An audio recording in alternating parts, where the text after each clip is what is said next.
This one got smacked right in this left rear quarter panel. I'm gonna scribe my final cut points. So this one is good and ready to weld together. I have a Toyota RAV4 here. This one got smacked right in this left rear quarter panel here. I destroyed it, and it's also gonna get this side gutter piece goes right there, which is all wadded up in this area. New quarter panel right here as well. First, I'm going to go ahead and I'm gonna make a quick pull on this quarter panel to roughly pull that damage out before I start cutting it apart.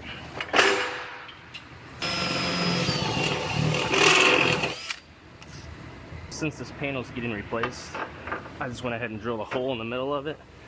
I'm gonna put this plate back here, use this to pull off of.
So this quarter panel is going to get sectioned in right in this area, then right in here. There's actually a measurement that had me measure 80 millimeters down from right here and 30 millimeters down from right there. And those are going to be my final sectioning joints. And then this car also has a dog leg procedure to section this bottom section in.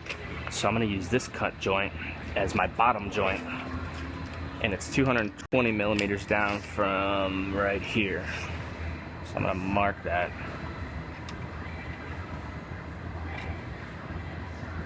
Cut these a little short to start with, and then I'll trim back to my final cutting points. So I'm going to go ahead and get this panel cut off and get this back piece cut off.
Now I have this quarter panel roughly sitting on there.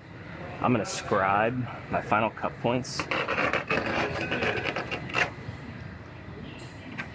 Then I will lift this panel back off and I'll finish trimming the car out to where I have a perfect cut right here.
So I have this quarter panel roughly sitting on there. I'm gonna go ahead and I gotta fit up my back door to make sure this part of the panel is sitting correctly. Then I'm also going to make sure everything back here is fitting correctly.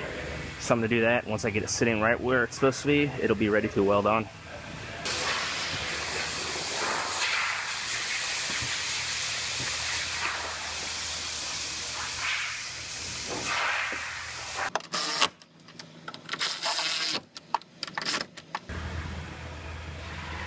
Now that gap looks perfect, exactly what we want. So now I'm going to check the back.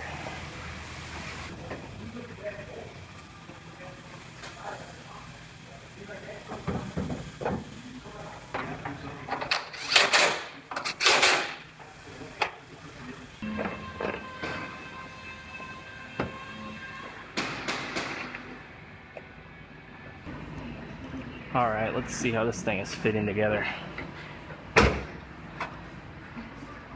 My gaps back here look very nice. They match side to side. I know I already have my door gap, so this one is good and ready to weld together. Go through and do my compression spot welding through all of this area first. Then I have to MIG weld the seams, and there's some MIG welds on the back here. I'm gonna go ahead and pull this one, pull the taillight back out, and get everything covered back up and start welding.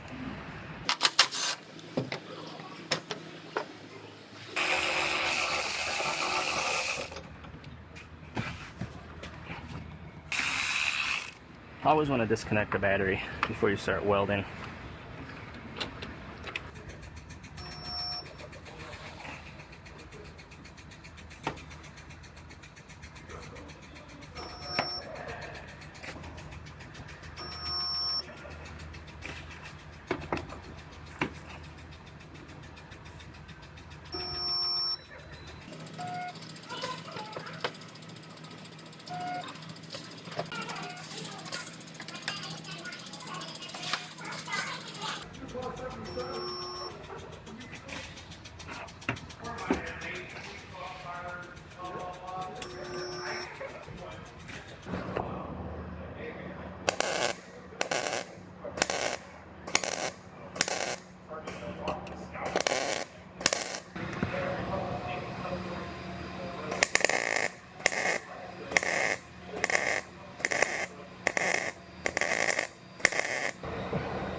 Now, I don't know if you guys could see this, but I went ahead and ground down my weld at my seam here, and there's a little pinhole right here, which happens every once in a while, but you don't want to leave those. Reason being is if you fill over that, if moisture ever gets to the backside, it's especially important on like rocker panels and stuff like that, but it's important anywhere. If moisture gets to the backside, it will come through that pinhole and it will cause that body filler to start popping right here. As long as you have a good, solid welded seam with no pinholes and you apply quality body filler correctly, it'll never be a problem, it won't fail. But if you leave pinholes, it will get moisture through it and start popping loose. I'm gonna go ahead and I'm gonna zap that pinhole up.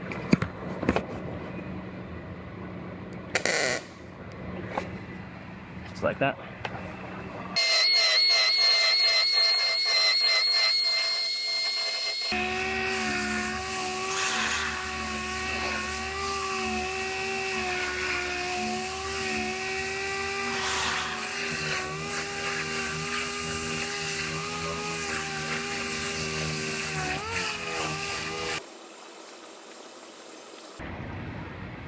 Now you guys might see the tape I have right here.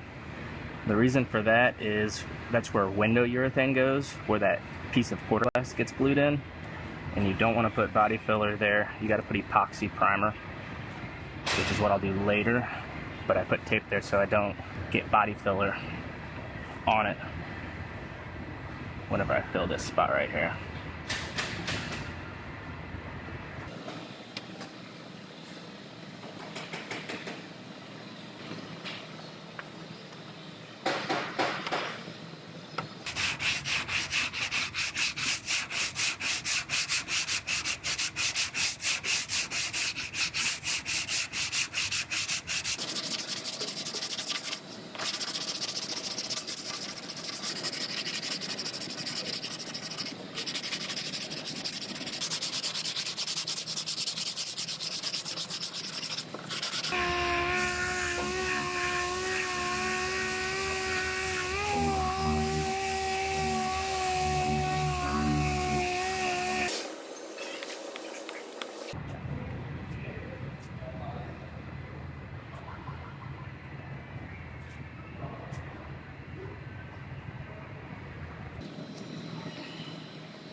So before I prime this, I'm going to tape off where the window urethane goes, because I'll have to put epoxy primer down on that area.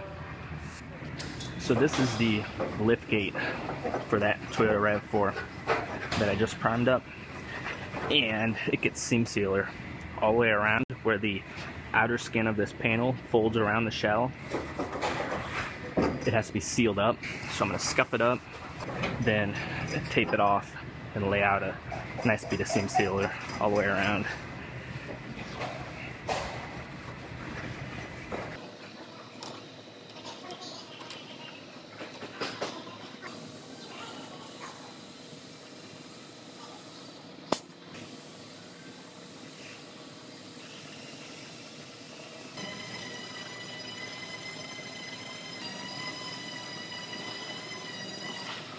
Now the stuff I'm using is called 3M Easy Sand. It's actually made as a plastic bumper cover repair or any type of plastic repair, but they also promote it for seam sealer, and it's self-leveling. So all the brush strokes actually smooth out and it levels out on its own. You just have to make sure you pull the tape before it dries, otherwise it will mess up your seam sealer. It'll pull it all loose.